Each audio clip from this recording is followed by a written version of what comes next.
ఆలయాల అభివృద్ధికి అన్ని విధాల బీఆర్ఎస్ ప్రభుత్వం కట్టుబడి ఉందని వైరా ఎమ్మెల్యే లావుడియ రాములు నాయక్ అన్నారు. ఇక జూలూరుపాడూరు మండల పరిధిలోని పాలకొల్లూరులోని ఉమా సోమలింగేశ్వర స్వామి ఆలయ నూతన కమిటీ ప్రమాణ స్వీకారోత్సవ కార్యక్రమం నిర్వహించారు. ఈ కార్యక్రమానికి ముఖ్య అతిథిగా ఎమ్మెల్యే హాజరయ్యారు.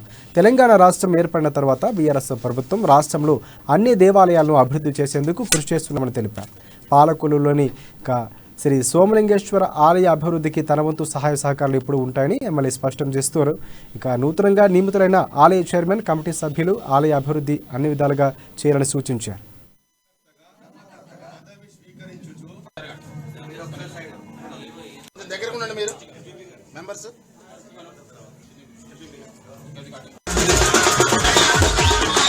తన పత్ని పార్వతీదేవిని ఎట్లయితే ప్రేమిస్తాడో మన స్వామిని చాలా చూస్తూ ఉంటాము. సగభాగం ఏంటంటే స్త్రీ రూపం, సగభాగం ఏంటంటే పురుష రూపం కనిపిస్తూ ఉంటది. మన శివుడిని చూడండి మీరు. అట్లాగే మా అందరు కూడా ఇక్కడ మా మిత్రులు చాలా మంది ఉన్నారు. మీరు కూడా అదే స్థాయిలో మీ పత్నులను ప్రేమించాలా, ఆ శంకర భగవాన్ యొక్క కృపకు పాత్రలు కావాలని చెప్పేసి కూడా మిమ్మల్ని అందరినీ నేను అభ్యర్థిస్తా ఉన్నా. ఎక్కడైతే స్త్రీ గౌరవించబడుతుందో, ఎక్కడైతే స్త్రీ పూజింపబడుతుందో అక్కడ కాలం సుభిక్షంగా ఉంటుందని చెప్పి మన ఇతిహాసాలు చెప్తా ఉన్నాయి. ఫర్ ఎగ్జాంపుల్, ఆ రోజుల్లో పాండవులు ఎక్కడో దాగి ఉన్నారు.